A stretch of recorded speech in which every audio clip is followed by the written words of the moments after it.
Alrighty, everybody. Hope you're all having a great Friday. Bring some humor to you guys. I've been mulling this video idea over in my head for a while. A lot of people message us like, hey, I really want to start a YouTube channel. Can you give me advice? And I'm like, okay, well, the best advice I can give you is just to start. And I mostly tell people, yeah, have fun with it. Don't expect to make $1 million in 5 minutes. It doesn't work that way.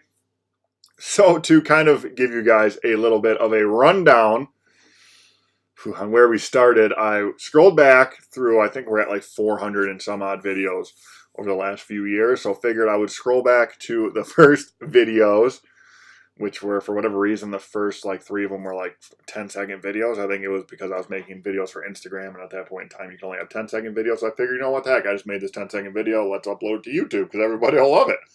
Most of those videos have like 7 views.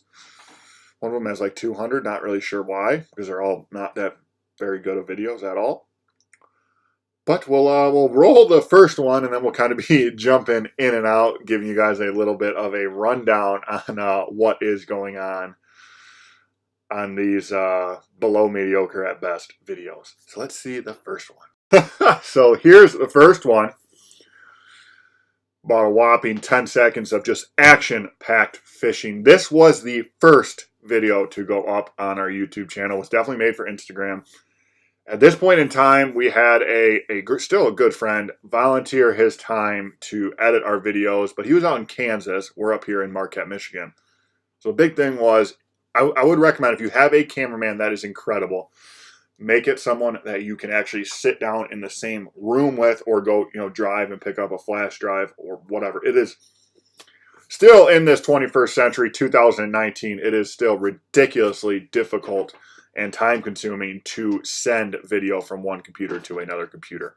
So if you're going to have a cameraman or somebody that edits your videos for you, make it somebody that you can actually get face-to-face with. Get the copy. If it's somebody you trust, give them your memory card, give them the login information to your YouTube, and just have them upload it on their computer. But definitely don't do it states and states and states away. Just big pain in the butt. Next video was the maiden voyage of the Alpaca Pack Raft. Ordered it. I believe this was like March, middle of March. Lake Superior was first open. I have this inflatable bath toy, essentially, and I figured the smartest thing to do was go and put it in the water, obviously. The only open water was Lake Superior, a whopping 33 degrees. Once again, I'm not really sure why the quality of these videos were so bad. When we started, it was with I have it around here? Somewhere around here. GoPro Hero 3 Plus. Black or silver, I don't really remember. And then I would say probably the first, probably 150, 200 videos that we put on YouTube were edited on an iPad on the $4.99 iMovie app. If you guys don't have an iPad, you don't have an Apple computer, you don't have a computer, if you have an iPhone, you can also get the $4.99 iMovie app, which will give you all of the basics that you need to edit videos. You can cut, you can do slow motion, you can put in audio, you can do pretty much everything that you need to get started into YouTube. The one downside is, I believe the first iPad I had was like I want to say it was only like a 8 or like a 16 gigabyte iPad.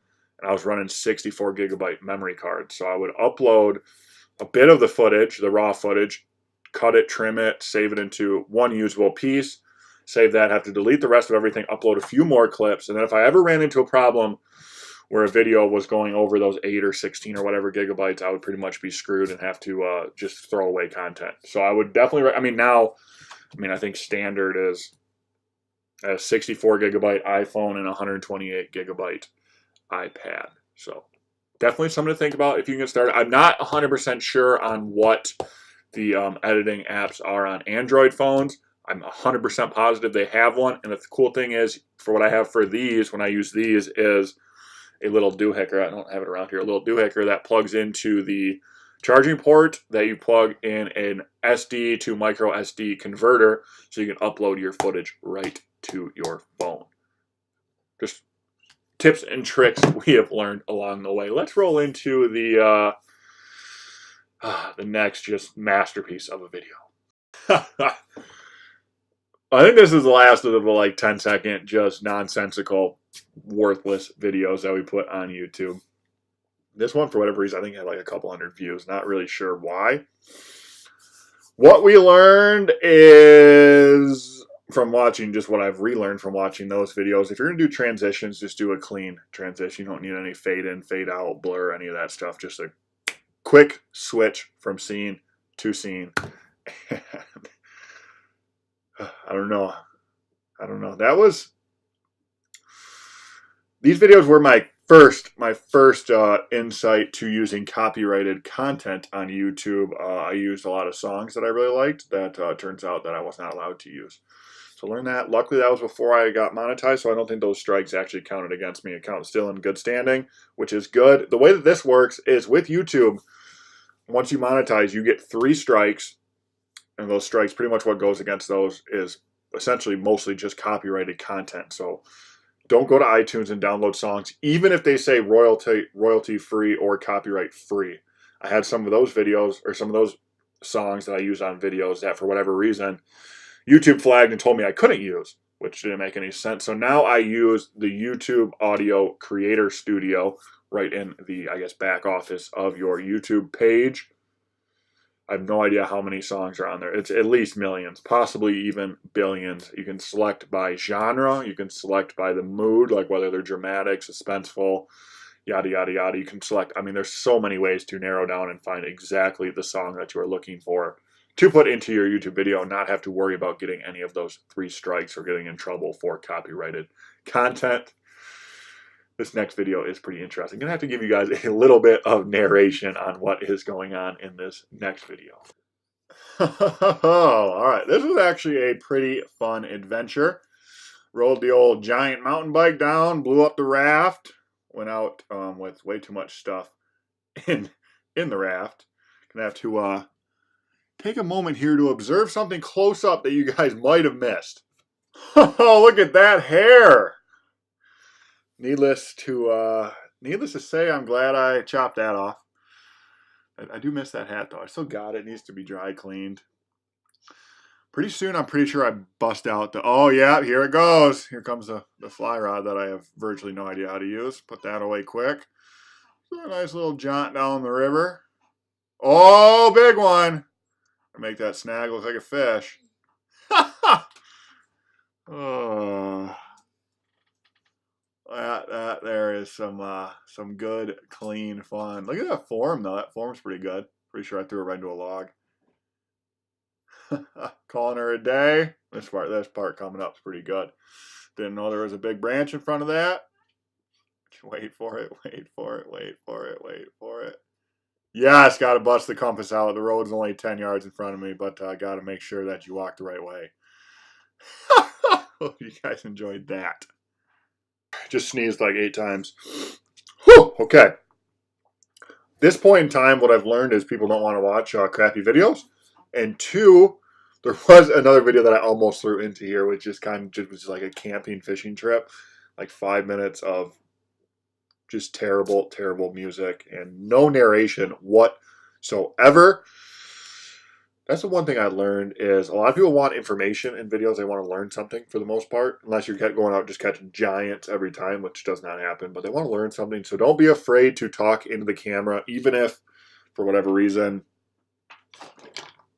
you're nervous to actually show your face on the camera. Get a head mount, get a chest mount, something where you can still talk up here. The camera will pick it up, and you don't have to show your beautiful face on camera. I'm not too worried about it because I don't really care what people think about me as long as you guys think I'm awesome. Doesn't really matter. I'm not afraid to talk into the camera. Did not do any of that for the first, I don't know, I think we're through like 5 videos of our first videos, and I don't think I've said a single word to the camera, mostly because I don't think I said a word anyways. I muted all the audio because there's a lot of copyrighted stuff in here and a lot of just terrible like iMovie theme music, which is like stuff that you'd see at a first grade carnival or something like that. But anyway, let's roll into the final video of our rather rocky start to YouTube. Oh, all right. This was about 4 years ago, 3-4 years ago. First couple years in the UP, everybody says the spring you go catch giant steelhead, and obviously when the river is flooded is the best time to go steelhead fishing, said nobody ever. What we're standing on right now is currently the walking trail. We're usually about 1.5 feet, 2 feet over the water level.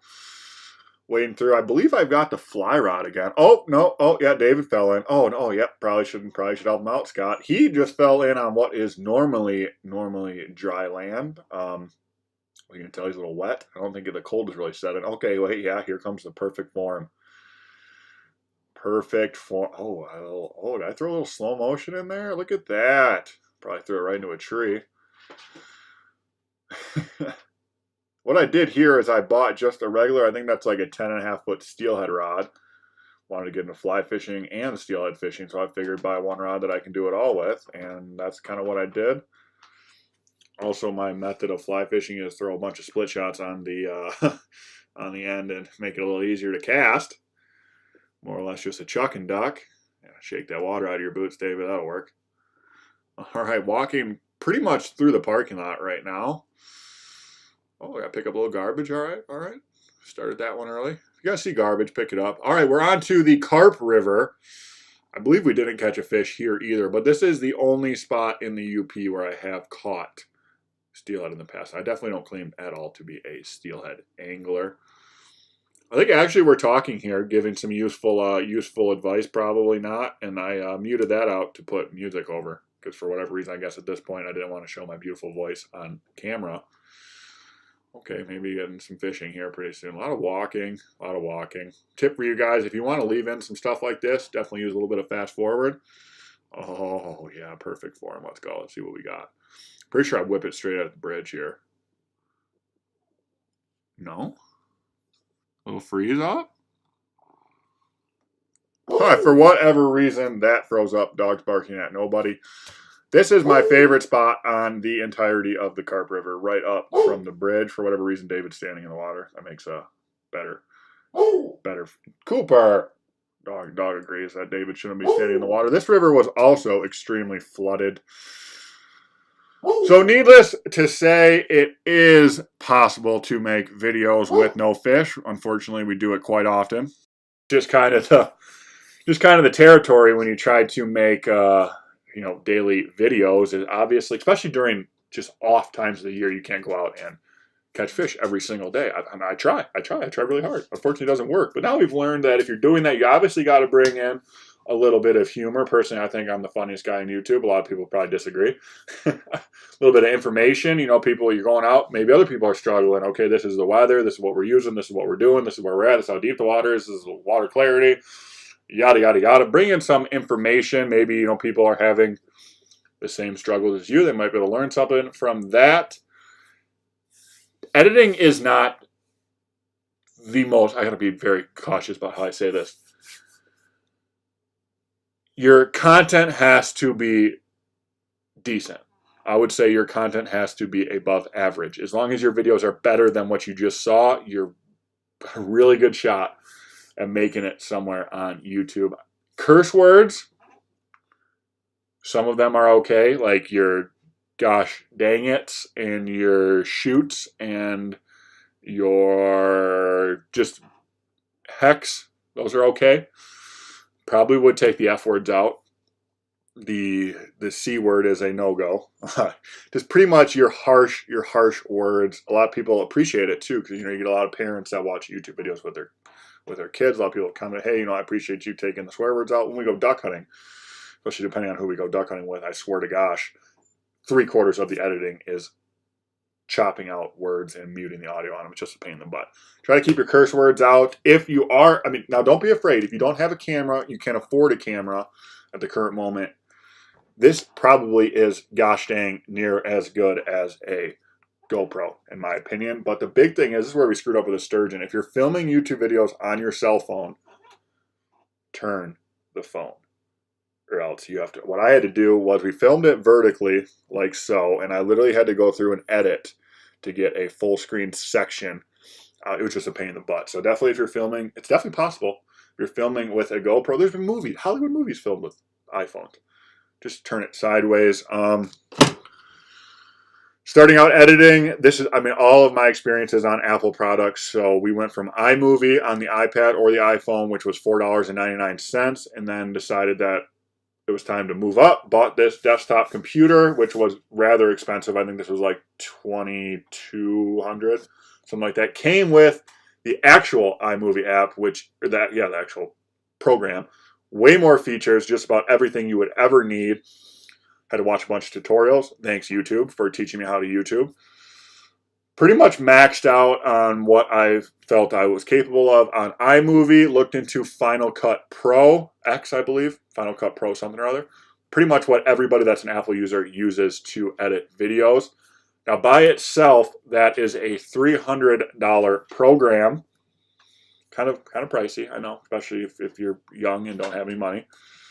The bonus was that they had a student package. I have no idea what the cat's getting into. I gotta start closing the door. Had a bonus student package where you got Final Cut Pro, Logic, something other. You get like 5 or 6 programs for a total of $200. All you had to do was prove that you were a student. I believe I just had to put my student email in that in the university, and that classified. So that's probably the one good thing I got out of college. It's still a whole bunch of things I don't know how to do on Final Cut Pro. Now, back to the quality of your content. I look at channels, like let's say our buddy MB Edits, for example. He's got like 7,000 subscribers. And then you look at Uncut Angling, who the last time I checked was at like 130,000, I believe. And he's been right about that 100,000 for quite a while. And now, in my personal opinion, not to bash anybody, cat. Uncut Angling and his old cameraman, Jay Simmons, I'm not really 100% sure how to pronounce it. They are the best YouTubers, best quality editing, all that YouTubers on the interwebs. I think Jay's got like 40,000 and Uncut Angling's got like 100 and something thousand. Now, that's a lot of subscribers. They're making a lot more money than us. But if content was just that, they should have a lot more than some other people who in my personal opinion, their videos our videos are awful compared to other people. But the biggest thing is you guys cannot be afraid to go out and actually physically ask somebody, hey, can you subscribe to our channel? They're going to say yes, or they're going to say no. If they say no, hey, no problem. You have a great day. Don't want to be a dickhead, like, I know after you. Why won't you subscribe to my channel? Go after yourself. Do not do that, because a lot of people that if you're polite and you grow and you grow and you grow, you'll show up in their recommended list on YouTube, and it could be a year, it could be 2 years, it could be 10 years down the line. Boom. They'll come back and subscribe. And my whole thought process was, a lot of people think YouTube is an easy way, but it's just like any other business. You got to work at it. Some people go and they'll hit 100,000 subscribers in a couple of months. Some people, it takes them a couple of years. My whole theory is, if it takes you 5 years, 10 years, 25 years to make $1 million a year from YouTube, at the end of the road, you're still making $1 million a year from simply going out and having fun and doing what you love every day. Even if you make $100,000, $200,000 a year in 10 years, you're still making enough money to support yourself and to go out and do what you love to do every day. I mean, Christ, there's people that cut stuff in half. The What's Inside guys, they make like $600,000 a month to hang out as a family and do what they love. So YouTube is definitely possible. It's definitely not easy. It's definitely fun. Definitely time consuming. It's definitely a trial and error process. This video went way, I'm going to spit all over my computer. This video went way longer than I expected. If you guys have, obviously we're not even close to the biggest YouTubers. I think we're in the last time I checked like 2 months ago, there's 3 million monetized YouTube channels. And we're somewhere at like 579,000 or something like that. So definitely not in that top 10% yet. But we've learned quite a bit over the last few years. So if you guys need any advice with anything, drop down in that comment section, send us a message. Instagram or Facebook is probably easiest to get a hold of us. We're kind of doing away with Snapchat. It's hard to do Instagram stories and Snapchat stories at the same time. We'd be honestly happy to share what we know with you to help you be successful on your own. We're not going to do it for you. The whole shout out thing, not going to work. We'll not give you shout outs. The way that we give shout outs is you either comment a question on our Ask Hunters for Life or our Hunters for Life TV channel, and we do our weekly Q&As. We'll answer your question, give you a shout out that way. Or you can use the hashtag Hunters for Life USA on Instagram, and we pick one person per day to give a shout out. Now, if you ask somebody for a shout out, I'd say 99 out of 100 people are not even going to respond to you, especially if you're asking big accounts. They're not even going to respond. They're going to laugh you off. Some people will actually be dickheads about it, but if you ask us for a shout out, we'll give you, hey, either comment a question on this video, use this hashtag. And then if you're still like, oh no, just give me a shout out on Instagram, we'll go, okay, well, I'm going to be honest with you. Don't waste your time with shout outs. They don't work very well. Follow more people. It's pretty freaking simple. Say the same thing every day. You go to a new high school, you want friends. You don't go walk up to the most popular guy in school and say, hey, go tell all your friends to be my friends. I need friends. It doesn't work that way. You go out and you make yourself some gosh dang friends. And who still rambling on. Thank you guys. Hope you guys learned something. Hope you guys got to laugh at some of that terrible, terrible, terrible content. Thumbs up, thumbs down. Whatever you're feeling, leave a comment. We love talking with you guys. Hit that subscribe button if you have not. And until next time, happy adventures.